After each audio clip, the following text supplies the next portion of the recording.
नमस्कार दोस्तों, आज हम आपको वैशाख पूर्णिमा पे सुनी जाने वाली लक्ष्मी माता की कहानी सुनाने जा रहे हैं, जिसे सुनने से विष्णु भगवान की विशेष कृपा प्राप्त होती है। तो चलिए कहानी शुरू करते हैं। प्रेम से बोलिए लक्ष्मी नारायण की जय। हिंदू धर्म में पूर्णिमा का विशेष होता है। इस दिन लक्ष्मी नारायण की पूजा का भी विशेष विधान है। जो भी लोग इस दिन इनकी कथाओं का श्रवण करते हैं, उसे सुख सौभाग्य में वृद्धि होती है, साथ ही लक्ष्मी की प्राप्ति होती है। इस कथा में माता लक्ष्मी की दया, करुणा, परोपकार आदि का वर्णन है, जो मनुष्य के जीवन को बदलता है। जो भी इस कथा को श्रद्धा भक्ति भाव से सुनता है, उसका जीवन धीरे धीरे बदलने लगता है। साथ ही अन्न धन की कमी भी दूर होने लगती है। घर की कलह समाप्त होती है, वैवाहिक जीवन में मधुरता आती है। तो चलिए कथा शुरू करते हैं। बहुत समय पहले की धरती पर मान सम्मान जैसी चीजें खत्म हो चुकी थी। हर तरफ घृणा का साम्राज्य फैला हुआ था। भाई भाई का दुश्मन बन बैठा था और संतानें अपने माता पिता का अनादर करती थीं। पड़ोसी पड़ोसी के खून का प्यासा हो गया था और मानवता जैसे सिसक रही। लोग इतने स्वार्थी हो गए थे कि उन्हें दूसरों की पीड़ा दिखाई ही नहीं देती थी। अपने लोक से माता लक्ष्मी जब भी पृथ्वी पर देखती तो वह चिंतन करने लगती। यह देखकर उनका हृदय करुणा से भर जाता था। वह सोचती थी यह वही धरती थी जिसे उन्होंने धन धान्य से परिपूर्ण किया था, और ये वही मनुष्य थे जिन्हें उन्होंने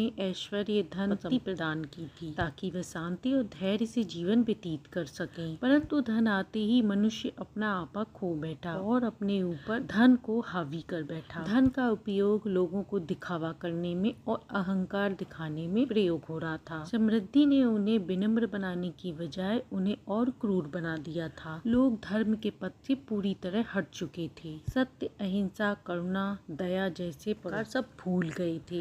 मंदिरों में केवल दिखावे की पूजा होती थी। हृदय में भक्ति का लेश मात्र भी नहीं था। साधु संतों और ज्ञानियों का उपहास उड़ाया जाता था, उन्हें अपमानित किया जाता था। कोई उनकी बात सुनने को तैयार ही नहीं था, क्योंकि सत्य सभी को कड़वा लगता था और लोग अपनी बनाई हुई दुनिया में ही रहना चाहते थे। लोग आपस में छोटी छोटी बातों पर झगड़ा करते थे। विवाद इतने बढ़ जाते थे कि खून खराबे तक की नौबत आ जाती थी। यही सब बातों को सोचती हुई माता लक्ष्मी अपनी चिंता को लेकर भगवान विष्णु के पास गईं। उनकी आंखें सूजी हुई थी और मुखमंडल पे गहरी उदासी छाई हुई थी। उन्होंने भरी हुई आवाज में कहा, हे नाथ, हे जगतपति, देखिए तो सही आपकी बनाई हुई इस दुनिया में क्या हो रहा है। मनुष्य धर्म कर्म भूलकर पूरी तरह पाप में डूबा हुआ है। मेरी पृथ्वी जिसे मैंने इतने सहेजा था, आज वह पाप के भार से कराह रही है। क्या इसका कोई अंत नहीं होगा प्रभु? क्या मनुष्य अपने कर्म कर यूं ही नष्ट हो जाएगा? भगवान विष्णु जो त्रिकाल रूपी थे, वह शांत स्वर में बोले, हे प्रिय लक्ष्मी, मैं सब देख रहा हूँ और सब समझ रहा हूँ। मनुष्य अपने कर्म को भोगेगा ही, क्योंकि वह अपने आप ही अपने विनाश को चुन रहा है। उसने विवेक को त्याग दिया है और सद्बुद्धि से मुंह मोड़ लिया है। प्रकृति का नियम अटल है देवी, जो बोया है वही काटेगा। यह सब सुन के देख के माता लक्ष्मी की आंखों से आंसू बहने लगे। उन्होंने कहा, परंतु नाथ, ये सब मेरी भी तो संतानें हैं। मैं उन्हें इस तरह नष्ट होते हुए कैसे देख सकती हूँ? क्या कोई ऐसा मार्ग नहीं है उन्हें बचाने का कि उन्हें पुनः अच्छे पद पर लाया जा सके? मेरा हृदय फटा जा रहा है स्वामी, मुझसे ये पीड़ा देखी नहीं जा रही। माता लक्ष्मी की आवाज में इतनी करुणा थी, इतनी व्यथा थी कि बैकुंठ का कण कण उदास हो गया था। भगवान विष्णु का हृदय शांत हो गया। वे जानते थे कि लक्ष्मी माता जब तक कि उसके अंदर स्वयं बदलने की इच्छा जागृत ना हो। विष्णु जी ने कहा, देवी, मनुष्य को सीधे सीधे बदलना संभव नहीं है, परंतु हाँ, हम उन्हें एक अवसर अवश्य दे सकते हैं। हम उन्हें प्रेरित कर सकते हैं और उन्हें धर्म का मार्ग सिखा सकते हैं, परंतु इन सब के लिए अत्यंत धैर्य और करुणा की आवश्यकता होगी। क्या तुम इस कठिन कार्य का बीड़ा उठाने के लिए तैयार हो? माता लक्ष्मी के मुख पर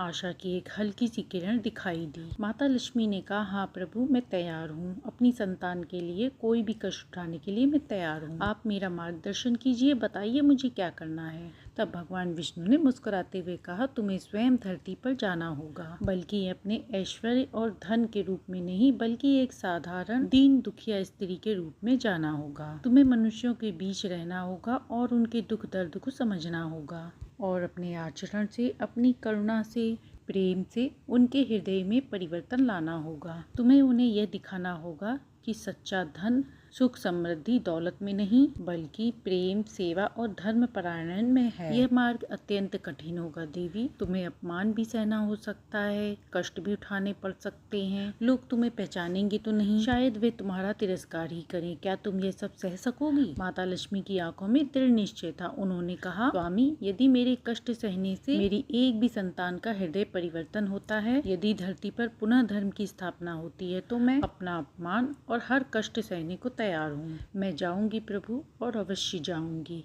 इस प्रकार कहकर माता लक्ष्मी, देवी लक्ष्मी ने एक अत्यंत साधारण और निर्धन औरत का रूप धारण किया। उनके दिव्य वस्त्र फटे पुराने कपड़ों में बदल गए, उनके मुखमंडल की आभा गायब हो गई और उनके चेहरे पर एक चिंता की लकीरें थीं। उन्होंने अपना नाम में धैर्य रखा और चुपचाप धरती पर उतर आई। धरती पर उतरकर उन्होंने देखा, चारों ओर गरीबी भूखमरी थी। अमीरों की झोपड़ियां झिलमिला रही थी, परंतु गरीबों की झोपड़ी में 2 वक्त की रोटी भी नहीं थी। लोग एक दूसरे को लूटने में लगे थे। माता लक्ष्मी ने धैर्यशिला के रूप में एक छोटे से गाँव में पहुँची। गाँव के लोग स्वार्थी और कठोर हृदय के थे। किसी ने भी उन्हें आश्रय नहीं दिया। वह भूखी प्यासी गाँव के बाहर घूमती रही। थक हार के वह एक पेड़ के नीचे बैठ गईं। उनकी आंखों से आंसू बह रहे थे, परंतु उन्होंने अपना धैर्य नहीं खोया। इसके बाद उन्होंने अपने गांव में दीन दुखियों की सहायता करनी शुरू की। वह बीमारों की सेवा करती और भूखों को भोजन जुटाकर देती, रोते हुए बच्चों को चुप कराती और निराश लोगों को धैर्य बंधाती। उनके पास देने के लिए कुछ नहीं था सिवाय अपने प्रेम के, और न ही वह किसी से कुछ मांगती थी। वह चुपचाप अपना कार्य करती रहती थी। शुरू में लोगों ने उन पर ध्यान नहीं दिया। कुछ ने उन्हें पागल समझा, कुछ ने उन्हें ढोंगी कहा और कुछ ने उनका अपमान किया, परंतु धैर्यशिला माता लक्ष्मी ने सबको शांत भाव से सहा। उनके चेहरे पर कभी भी निराशा के भाव नहीं आए। उनकी आंखों में करुणा और प्रेम झलकता था।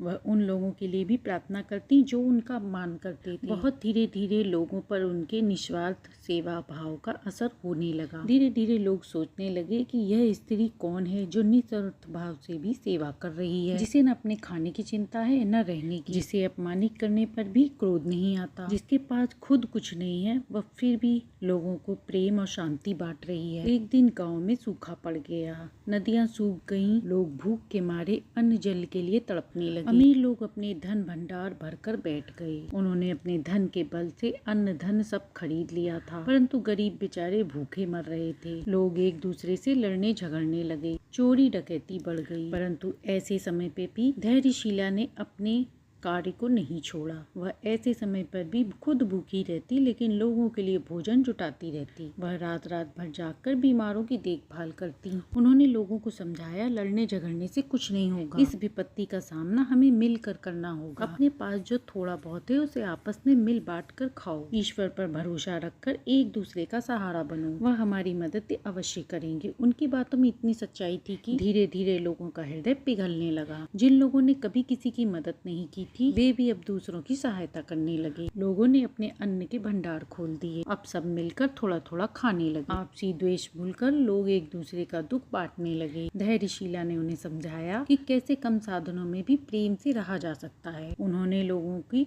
ईश्वर से प्रार्थना करने के लिए कहा। लोगों ने मिलकर ईश्वर से प्रार्थना की। माता की आंखों में आंसू थे, लेकिन वह दुख के नहीं सुख के थे। वे अपनी संतानों को बदलते होता देखकर खुश थीं। उनकी निस्वार्थ सेवा और प्रेम से गांव का वातावरण बदलने लगा। कठोर हृदय भी कोमल होने लगे। स्वार्थ की जगह सहयोग ने ले ली। और फिर एक दिन चमत्कार हुआ। कई महीनों सूखे होने के बाद आसमान में बादल घिराए और झमाझम बारिश होने लगी। सूखी धरती तृप्त हो गई। खेतों में हरियाली छाने लगी। गांव वालों की खुशी का ठिकाना न रहा। अब वे सब समझ गए थे कि ये सब धैर्यशिला की निस्वार्थ सेवा से ही हुआ है। अब गांव वाले भी पूरी तरह जान गए थे कि ईश्वर भी तभी सहायता करता है जब मनुष्य स्वयं नेक और सहयोगी बनता है। सब लोग धैर्यशिला के चरणों में गिर गए और उन्होंने कहा, हे देवी, आप कोई साधारण स्त्री नहीं है। आपने हमें जीवन का सच्चा मार्ग दिखाया है। आपने हमें सिखाया है असली सुख धन दौलत में नहीं बल्कि प्रेम, सेवा और सहयोग में है। हमें क्षमा कर दीजिए,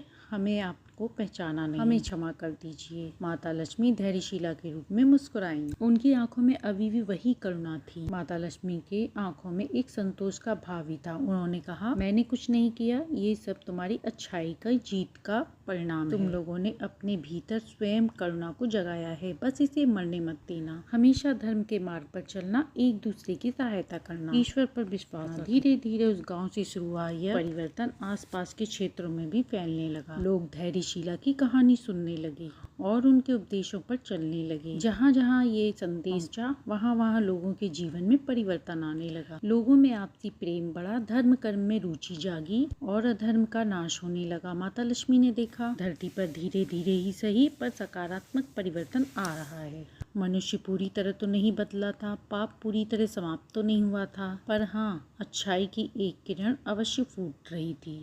लोगों ने धर्म का महत्व समझना शुरू कर दिया था, संतों का सम्मान होने लगा था और आपसी प्रेम बढ़ने लगा था। यह देखकर माता लक्ष्मी का दुखी हृदय कुछ शांत हुआ। उन्होंने अपना कार्य पूरा होते देखा। अब समय आ गया था कि वह अपने वास्तविक रूप में लौटे। एक दिन जब सभी गांववासी सो रहे थे, धैर्यशीला माता वहां से अंतर्ध्यान हो। जब सुबह लोग जागे और उन्हें वहां नहीं पाया, तो वे समझ गए कि वह कोई और नहीं बल्कि देवी लक्ष्मी थी। लोगों ने उनके स्थान पर एक छोटा सा मंदिर बनवाया और माता लक्ष्मी की पूजा करने लगी।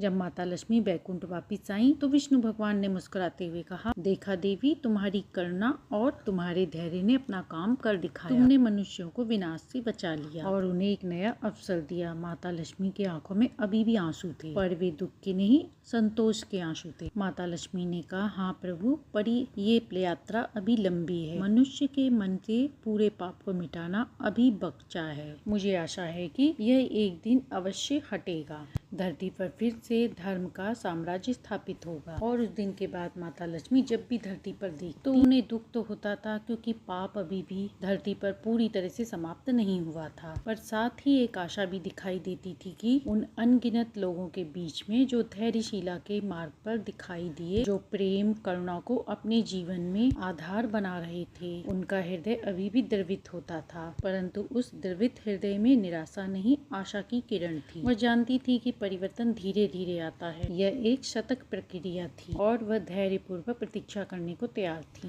अपनी संतानों पर हमेशा की तरह करुणा करने की। पृथ्वी पर अंधकार चाहे कितना भी गहरा हो, पर करुणा और प्रेम का एक छोटा सा दीपक भी उसे चुनौती देने के लिए काफी था, और वह दीपक स्वयं माता लक्ष्मी ने जलाया था, अपने आंसुओं और अपने निस्वार्थ सेवा से। इस प्रकार माता लक्ष्मी की पावन कथा यहीं पर समाप्त होती है। आशा करते हैं कि आपको यह कथा अवश्य ही अच्छी लगी होगी। जो भी व्यक्ति इस कथा को भक्ति भाव से सुनता है और अपने जीवन में इन आचरणों को उतारता है, उसके जीवन में लक्ष्मी माता की विशेष कृपा प्राप्त होती है। वैशाख मास में इन कथाओं का श्रवण करने से लक्ष्मी माता की विशेष कृपा प्राप्त होती है। कथा कहानी अच्छी लगी हो तो लाइक एंड सब्सक्राइब करें।